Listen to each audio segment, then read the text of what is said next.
Welcome to the Performance Code, the official podcast of PCodeNation.com and the Performance Code community. Tune in each week as top performers and fitness experts share their tactics and strategies to get you on the fast track to achieving maximum results. And now, your host, Justin Scollard.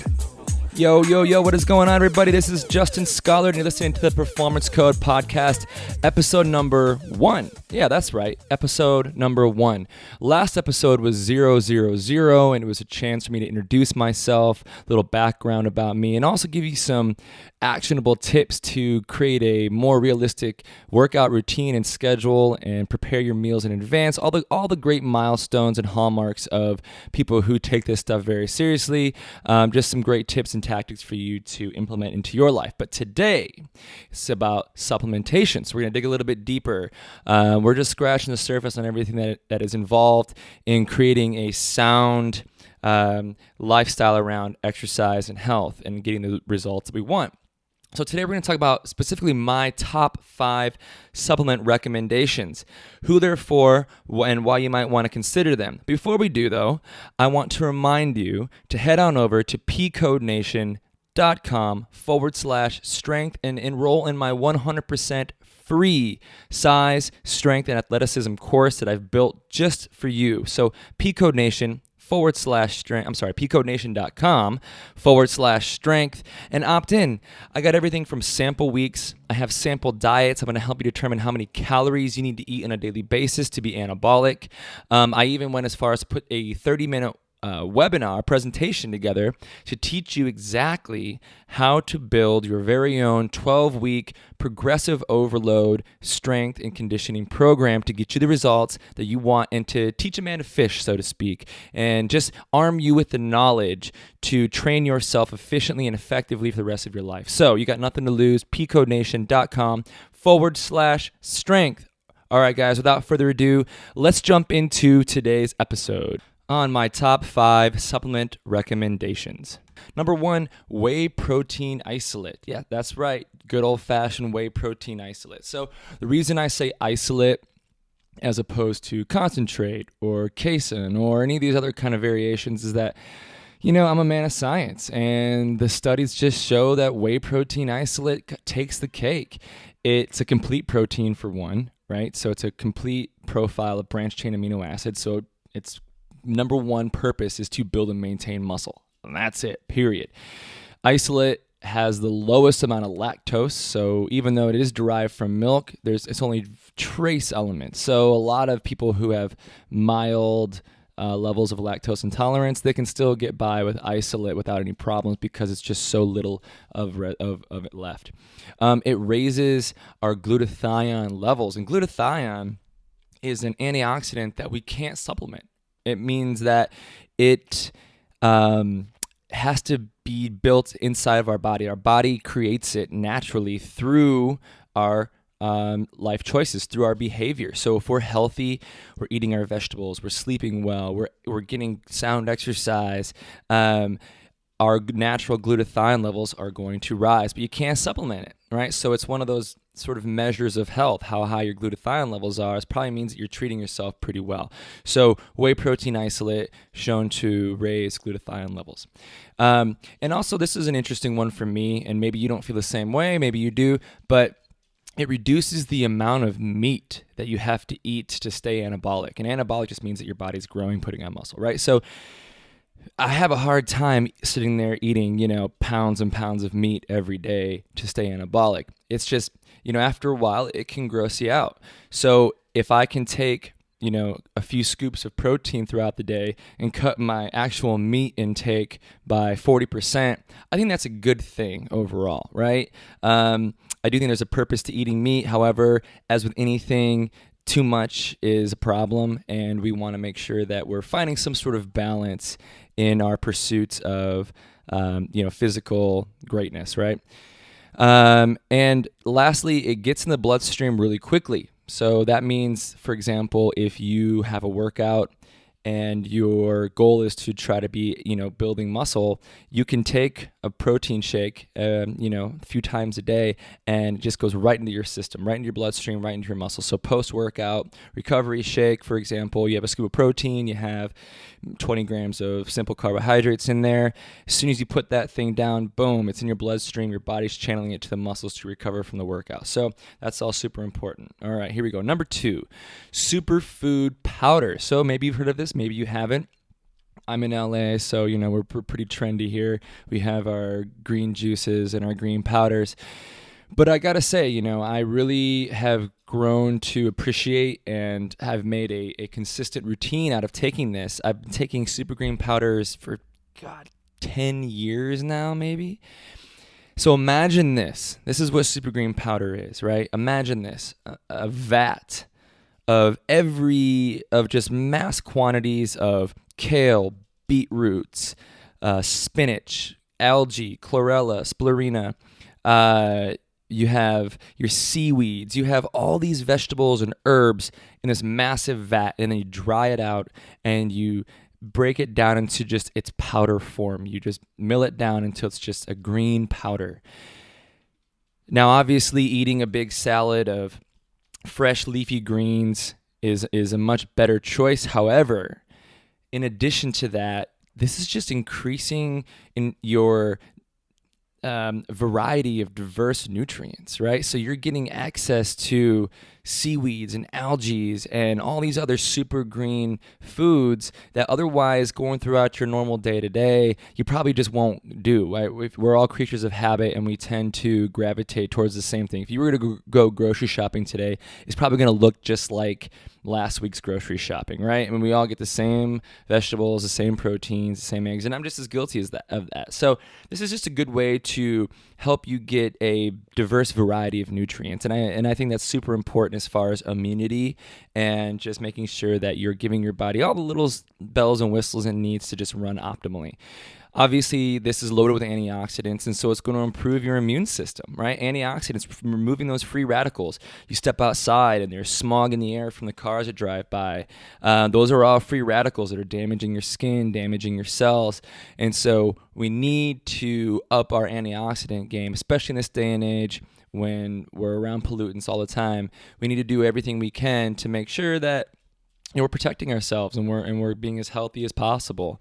So also, guys, last but not least, this is a plant-based vitamin and mineral. So yeah, it's just like as opposed to a pill where you take a multivitamin, let's say, and it says 100% of all your daily vitamins and minerals. And although technically that is true, the difference, of course, is that you're getting it from a synthetic form of the real thing, which studies are starting to show that it's actually not that beneficial. In fact, it might even be doing more harm than good to just take a pill, where you get a powder, a green powder like this, and it's all from plants, right? Imagine that vat we talked about where it's all milled down to this fine powder.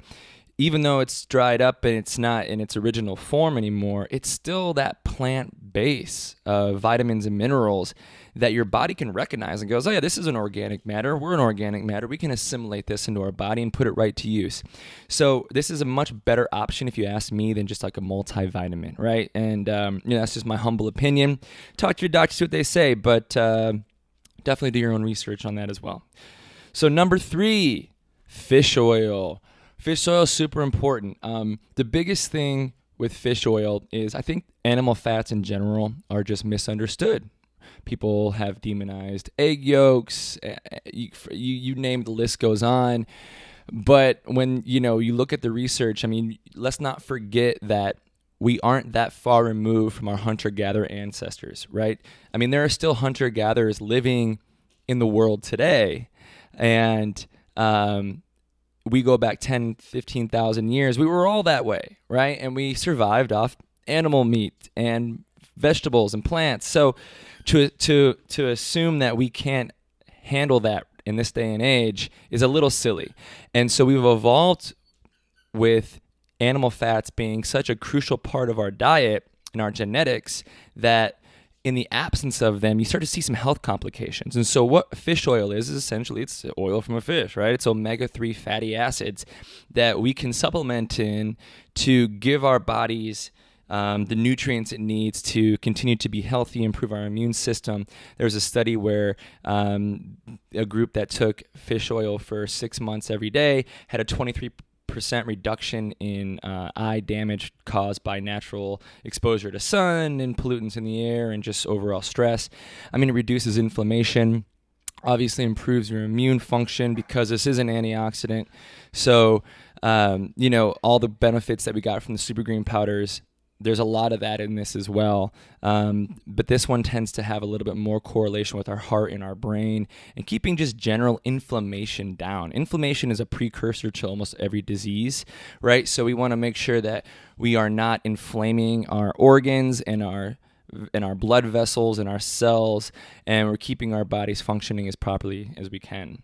So number 4, glutamine. So glutamine is interesting because it's not as commonly known as the other supplements out there, but it's probably one of the few over-the-counter fitness supplements that actually gets results, actually has a legit purpose, but it's very rarely used by people who are going to the gym. So this is the most common amino acid in the muscle tissue. In fact, over 61% of your muscle is glutamine. When you exercise, it depletes glutamine. So when we supplement glutamine, it obviously increases those levels and it replenishes the levels in our muscles quicker, which all play a big role in protein synthesis, which is just basically taking your cells and turning them into bigger, stronger muscle fibers and cells and creating more muscle mass by virtue of adaptation from our training and our diet. Not to mention, glutamine and growth hormone have a link, and some studies are showing that by just supplementing 2 grams of glutamine a day, you can actually see a 400% increase in growth hormone. And growth hormone, of course, is responsible for building muscle, losing fat, keeping our skin and our hair supple, and making us look youthful. Basically, it is the fountain of youth, and a lot of people are searching it out through, pseudo-legal means. It is a form of steroids, and nowadays you can pretty much go to your doctor and start saying, I have symptoms of this and that, and they might prescribe you injections of growth hormone. But as with anything, guys, a little bit of work and you get the real thing instead of a synthetic version of it. So you get your sleep, you eat properly, you hydrate, you keep your stress levels low, you keep your sugar and your alcohol low, and throw in some glutamine. And guess what? You can expect a 4, 5, 6, 700% increase in natural testosterone production. That is the fountain of youth. That's what everybody wants. They want to look more muscular, they want to be leaner, they want to feel better, and they'll search endlessly for the answer outside of themselves when really all it is just a matter of getting your life in balance, training, eating well, resting, keeping your stress levels low, and a smart supplement like glutamine, which is just an amino acid essentially, will really help. There is an interesting study that said that glutamine, if taken 1.6 grams a day for a 4-week period, actually cured ulcers in test subjects. So it's really important for gut health, known to help leaky gut syndrome, if you guys have ever heard of that. It's just the permeability of the cellular walls in your small intestines and how quickly nutrients get into your bloodstream or not. It's called leaky gut syndrome. And so glutamine is known to help repair cellular walls and the structural integrity of cellular walls. So interesting stuff. Check it out for yourselves, guys. Do your research and see if this is right for you. Last but not least, number 5, creatine monohydrate. Now, that might be a surprise to some of you. Maybe some of you kind of have a negative impression of creatine. Why would Justin, this fitness guru, if I do say so myself, recommend something that's so controversial? Well, as with anything, the more we understand something, the less scary it becomes. And I got to say, there's been over 200 studies of creatine's efficacy in the past 10 years. And guess what? It can't be denied. This shit just works. It's, in fact, the only supplement over the counter that is clinically proven to increase your size, your strength, and your performance, right? So everything else that your friend has in his gym bag, or maybe that you're the guy that has in his gym bag, every powder, every pill, all these things, that are supposed to improve performance, unless they're just loaded with caffeine and uppers for like a 30 to 40 minute like spike in energy, but anything long term, anything like real, legit, that's sustainable, creatine is the only over-the-counter supplement that is clinically proven to increase size, strength, and athleticism. So I definitely recommend it. And in fact, they're really having a hard time finding reasons why we shouldn't. Let's just get something clear. So creatine is already produced in the body, right? Your body produces, I heard somewhere, like 5 to 10 grams of it a day. That's just what it has to work with. Creatine, and I'm going to try to do this in a way that doesn't sound too out there, so I keep myself straight and you can understand it. But basically, so the creatine's role in the muscle is to replace our energy currency, which is called ATP, and ATP is adenosine triphosphate. And in your muscles at any given time, there is a certain amount of ATP present. Now, if you were to take a sprint down the block as fast as you possibly can, let's just say it was 10 to 15 seconds of just all-out maximum effort, you would diminish your readily available ATP in your muscles. They would be gone. You'd start to feel that burn, and you'd eventually start to slow down, right? The process in which that ATP recovers is what's happening is that ATP, adenosine triphosphate, turns into ADP, adenosine diphosphate, because you've now sprinted and you've used that molecule up. And so what creatine does is it turns that di back into a tri, and it basically restores that energy molecule called ATP. So what that means is, A, you have more ATP present. So maybe instead of a 10-second sprint, now you can go for 20 seconds. And B, you recover much quicker. So instead of it taking 90 seconds to 2 minutes to recover from that sprint, now it's maybe more like a minute. So what does that translate to? More volume, more reps, more sets, more work capacity, more intensity. And what do all of those things turn into? Bigger size muscles, stronger muscles, and more endurance, right? Your capacity to work is increasing because you're able to turn that you're able to turn that di back into a tri much faster than without supplementing creatine, right? So I hope that makes sense. Essentially, it just helps your body recover and build more energy molecules much faster than without it, right? But of course, guys, as with anything, you never want to be on something like creatine always nonstop for the rest of your life, right?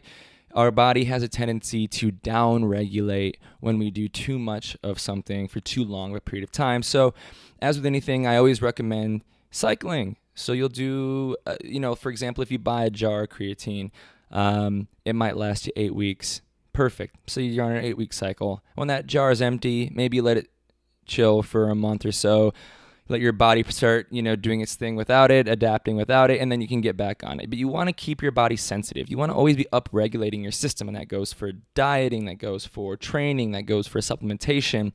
Anything in life, if we always do it nonstop, constantly, we tend to down-regulate. So we want to up-regulate by cycling and keeping things fresh, essentially, right? So there you go, guys. That is my top 5 supplement recommendations. I hope you got a lot out of this. If you have any questions, feel free to email me, justin@pcodenation.com, and I will talk to you guys later. Thanks so much for listening to The Performance Code, the official podcast of pcodenation.com, with your host, Justin Schollard, online at pcodenation.com. We'll catch you next time.